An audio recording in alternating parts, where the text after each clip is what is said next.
evening everyone. For today's video, we will be discussing about self-concept. So, what is self-concept? Self-concept is an individual's view of self. It is subjective and involves a complex component of unconscious and conscious thoughts, attitudes, and perceptions. Self-concept, or how a person thinks about oneself, directly affects the self-esteem, or how one feels about oneself, self-worth, self-identity, self-respect, and body image. Although self-concept and self-esteem often are used interchangeably, nurses need to differentiate the two so they correctly and completely assess a patient and develop an individualized plan of care based on a patient's needs. So, in my own understanding, self-concept is how we perceive ourselves or how we introduce ourselves to others. And self-concept can maybe affect our self-esteem. Kasi sa way na yon, dapat if gina-introduce mo yung self mo sa iba, dapat maging confident ka sa iyong sagot about sa iyong sarili. Hi guys, I am Ranalyn Adelgan and I will be discussing about the self-concept development. Self-concept development is simply how a person, especially child, starts to understand and think about themselves. It's their idea of who they are. This develops gradually at, as they are communicating or interacting with the people around them. So first is the trust versus mistrust, birth to 1 year. The baby develops trust if the caregiver is always there for her, and if the caregiver is love her. Example nito is pag umiyak yung baby and yung mom niya or yung dad niya ang lumapit, so the baby will feel safe and learn to trust to that person. Autonomy versus shame and doubt, age 1 to 3 years old. Dito naman is yung mga toddler. They starts to say what they like and what they don't. They want to do things by themselves. So third is the initiative versus guilt. Age 3 to 6 years old. Preschoolers learns more words including how to name their feelings. So ito naman is yung mga preschoolers na alam na nilang pangalanan kung ano yung nararamdaman na, kung nagagalit ba sila, kung kinikilig or na nasasaktan, ganun. Last is addition sa initiative versus guilt is they also start to plan and try things. Lastly is the industry versus inferiority, age 6 to 12 years old. Older kid becomes aware of what they are good at and what they are not good at. What are they not good at? So, example is, magaling ako sumayaw and hindi ako magaling sa sports. They compare themselves to their classmates din. So we have here a identity versus role confusion, which is the 5th stage of self-concept developmental test. In this stage, sa stage na ito, yung mga teens na nasa 12 to 20 years old ang belong po dito. It's a period of intense self-exploration where adolescents grapple with questions of who they are, their values, beliefs, and place in the world. Successfully navigating this stage leads to a strong sense of identity, while failure results in role confusion.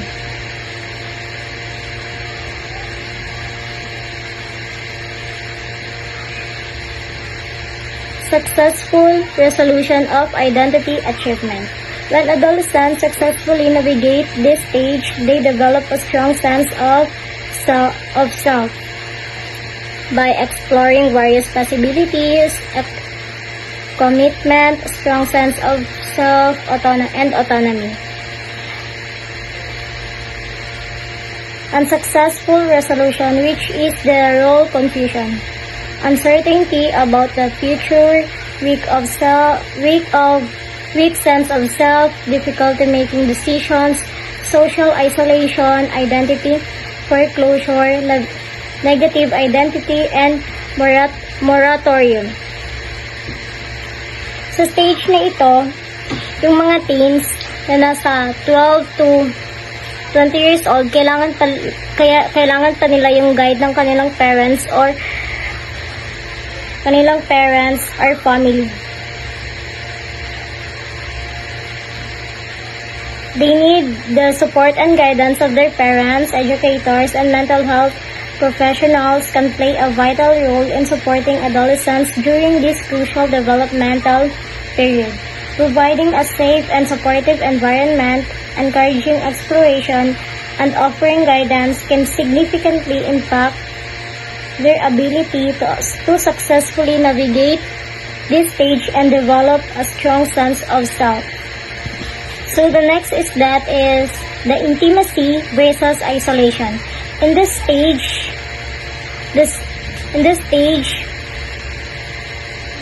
it focuses on the ability to form close, committed relationships.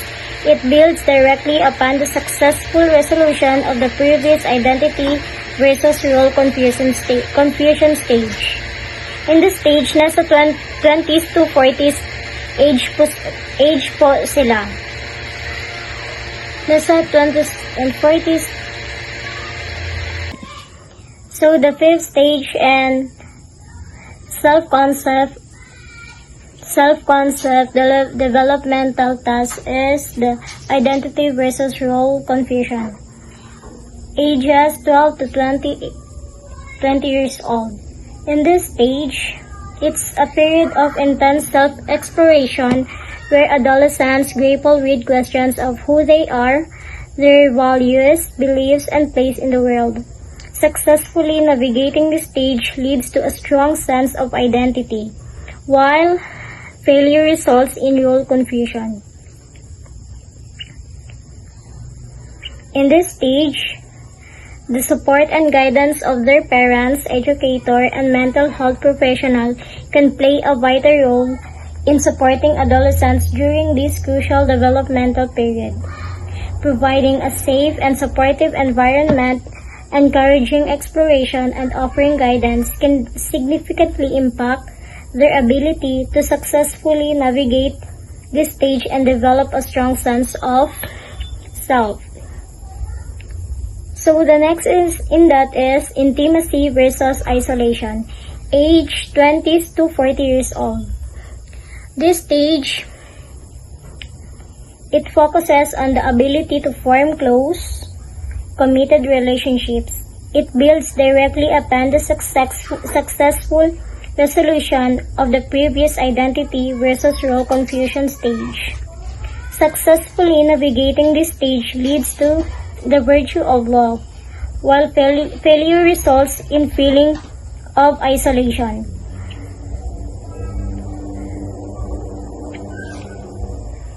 In this stage, the support and guidance, seeking support from friends, family, therapies, or support groups can be beneficial for those struggling with forming intimate relationships or managing feelings of isolation. Therapy can help address underlying issues that may be contributing to difficulties in forming close relationships.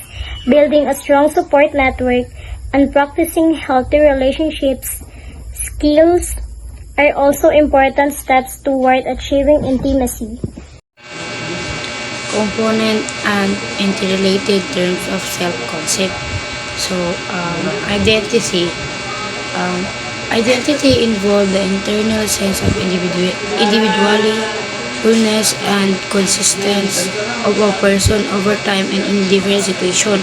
So, dito sa identity is kung paano mo i-identify yung mga karanasan mo or yung mga pagsubok sa buhay mo. Number 2 is the body image. Body image involve attitude related to the body including physical appearance, structure, or function, feelings.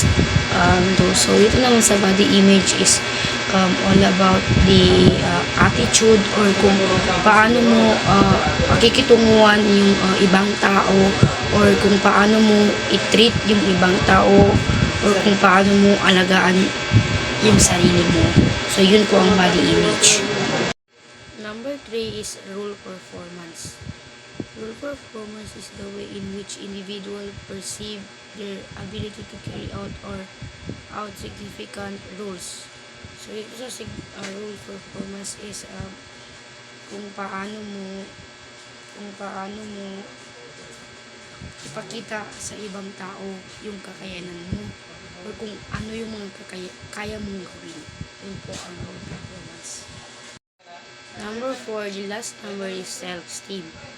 Self-esteem is an individual overall feelings of the self-worth or the emotional apprehension of self-concept.